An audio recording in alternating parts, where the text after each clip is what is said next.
Welcome back to Daytime. Now, colon cancer is the third most common form of cancer, but the good news, if detected early, it's curable 95% of the time, which is great. Joining us today is Paul Clement. He falls into that category because he did detect it very early on, and he's cured and well today. Thank you so much for joining us today. My pleasure. Now, Paul, you actually started blogging through your experience, which is incredible, and it's become so successful that you adapted it into a play. I got to share this title. It's called Eat, Poo, Love. Fantastic. That's so great. Thank you. How did that come into fruition?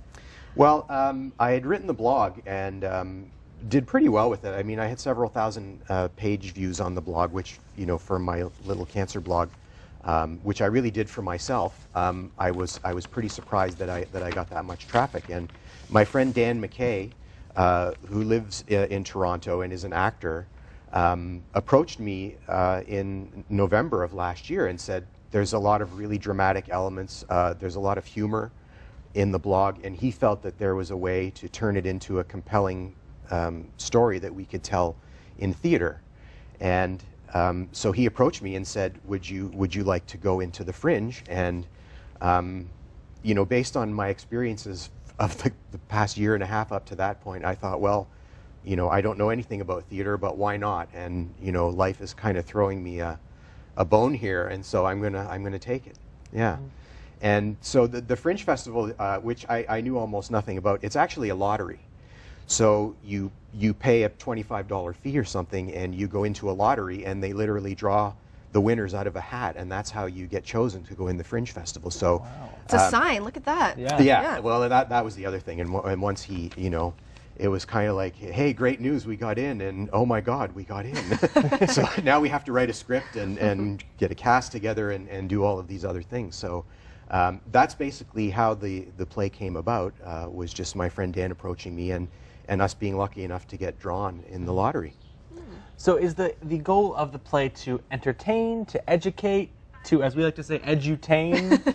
Yeah, I guess the first thing is it has to be an entertaining piece of theater. Right. And as you can tell from the title, we're not taking ourselves too seriously. It's a delicate line that we're trying to walk, certainly, because this is a very serious illness, and many people you know, suffer, their families suffer and worry, and of course lots of people are killed by colon cancer.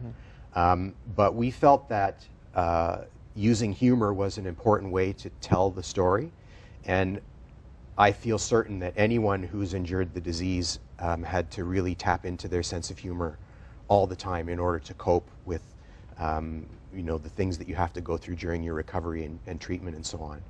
And so we felt that we could get away with it, you know, and that we could have a little bit of fun as long as we had a sincere message.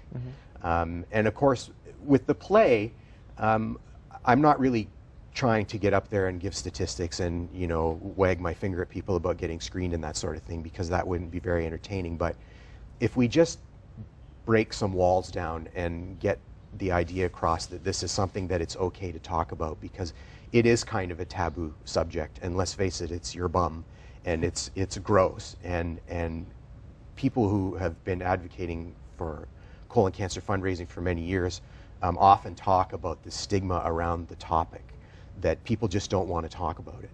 And so that's my hope for the play, that it entertains people and makes them laugh, and maybe a few people will start to talk about it more openly. Now, I think it was last year we saw the feature-length film 50/50 come out, and they used humor to tell the story about cancer and the battle with cancer. What if this completely takes off? Do you think Broadway will be next for you? Well, that would be a good problem to have. That would be terrifying.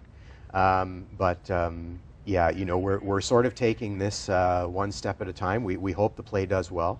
The Fringe has what's called the Next Stage Festival, which they'll sometimes take the most successful plays in the current Fringe Festival and restage them.